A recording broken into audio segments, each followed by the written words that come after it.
जय मसीह की। Good morning. आज सुबह प्रभु का वचन हमारे लिए मत्ती का सुसमाचार अध्याय 18 आयत 2 और 3। मैथ्यू चैप्टर 18 वर्स 2 एंड 3 आपके लिए पढ़ना चाहती हूँ। इस पर उसने एक बालक को पास बुलाकर उनके बीच में खड़ा किया और कहा, मैं तुमसे सच कहता हूं कि जब तक तुम ना फिरो और बालकों के समान ना बनो, तुम स्वर्ग के राज्य में प्रवेश करने नहीं पाओगे। यहाँ पर यीशु मसीह चेलों से बात कर रहा है, लेकिन यहाँ पर संदर्भ क्या है? 18वीं अध्याय का पहली आयत में हम देख सकते हैं, चेले यीशु के पास आकर एक सवाल पूछते हैं। उनके मन में एक डाउट है और वो लोग उस डाउट को क्लियर कर रहे हैं। सवाल ये है, यीशु स्वर्ग के राज्य में बड़ा कौन है? हम दूसरे जगह में ये भी पढ़ सकते हैं कि चेले आपस में वाद विवाद करते थे कि उनमें बड़ा कौन है। मतलब इन 12 चेलों में इनके मन में एक फीलिंग होता था कि मैं सबसे श्रेष्ठ हूँ, तो दूसरे सोचते थे नहीं, मैं इससे भी श्रेष्ठ हूँ। और इस प्रकार का विचार के साथ इन लोग आपसी वाद विवाद करते थे। और यहाँ पर वो लोग आकर यीशु से पूछ रहे हैं, यीशु स्वर्ग के राज्य में बड़ा कौन है? मैं यहाँ पर इस प्रकार इसको समझती हूँ, हर एक चेला यही सोचता होगा कि यीशु मेरा नाम लेगा कि स्वर्ग के राज्य में ये सबसे बड़ा है करके। लेकिन यीशु मसीह ऐसा जवाब नहीं देता है। यीशु मसीह क्या कहता है?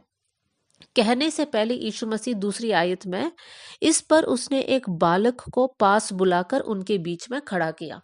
जैसे ही यीशु मसीह इनका सवाल सुनता है, यीशु मसीह एक बच्चा को बोलता है, यहाँ पर आओ, और वो बच्चा को उनके सामने खड़ा करता है। उसके बाद यीशु कहता है तीसरी आयत में, मैं तुमसे सच कहता हूं कि जब तक तुम ना फिरो और बालकों के समान ना बनो, तुम स्वर्ग के राज्य में प्रवेश करने नहीं पाओगे। अब यीशु मसीह चेलों से बात करता है। चेलों से बात करते समय यीशु मसीह उस छोटा बच्चा को देखकर यीशु मसीह चेलों को समझा रहे हैं कि जब तक तुम फिरकर इस बच्चा समान नहीं बनोगे, तुम स्वर्ग के राज्य में, बड़ा छोड़ो, यहाँ पे लिखा है तुम स्वर्ग के राज्य में प्रवेश नहीं कर पाओगे। उस समय पर बच्चों से तो लोग प्रेम जरूर करते थे, लेकिन बच्चों का अपना ओपिनियन कुछ नहीं होता था। बच्चों का राय को वहां पर माना नहीं जाता था। बच्चे पूरी रीति से अपने माँ बाप पर निर्भर रहते थे। तो यहाँ पर यीशु मसीह चेलों को क्या समझा रहे हैं कि स्वर्ग के राज्य में वही प्रवेश कर सकते हैं, या फिर स्वर्ग के राज्य में वही बड़ा है जो पूरी रीति से प्रभु यीशु मसीह पर निर्भर है। मेरे प्रियो, हम किस पर निर्भर है? आज हो सकता है आप जवान हैं, आपके शरीर में ताकत है, आपके पास पैसे हैं, आपके पास काबिलियत है, ये सब है, बहुत अच्छी बात है, लेकिन भरोसा किस पर है? क्या सांसारिक वस्तुओं पर या परमेश्वर पर? एक बच्चा का पूरा भरोसा उसका माँ बाप है, वैसे ही आत्मिक जीवन में हम भी प्रभु के बच्चे हैं।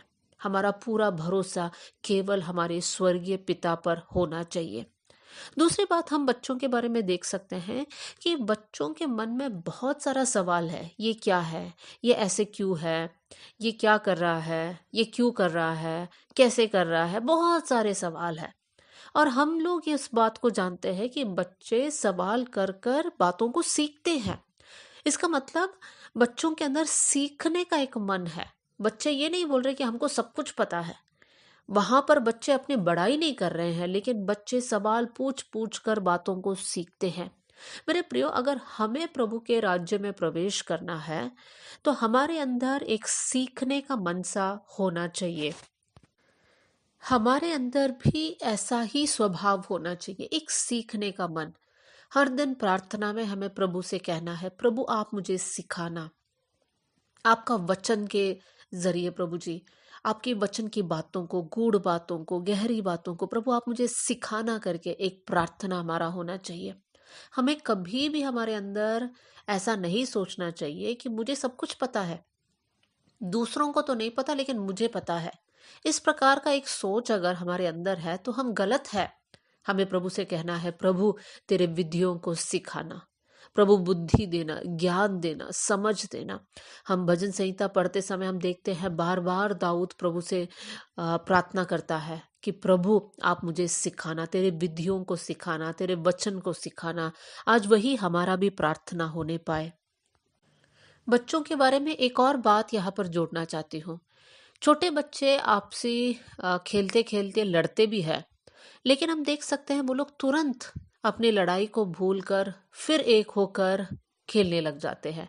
बहुत से वक्त बच्चों के कारण माँ बाप लड़ाई कर कर सालों साल बात नहीं करते हैं, लेकिन बच्चे ऐसी बातों में बहुत निर्दोष है।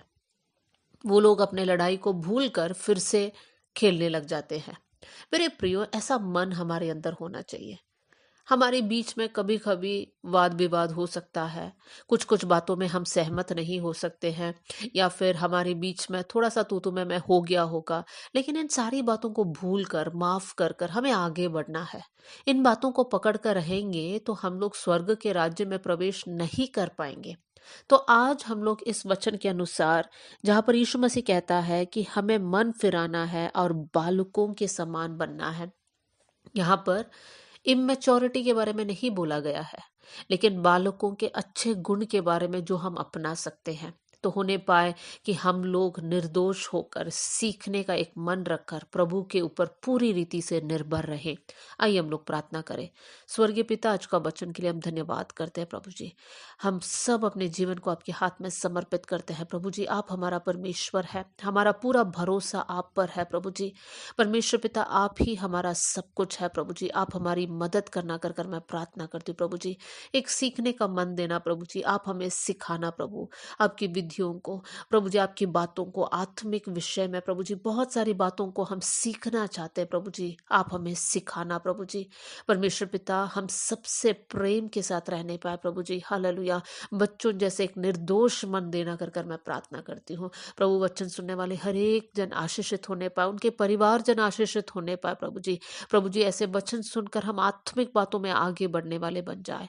आपने हमारी प्रार्थना सुन ली, इसलिए धन्यवाद। आदर और महिमा आपको देते हुए यीशु के नाम से हम मांगते हैं, amen. God bless you all. जय मसीह की।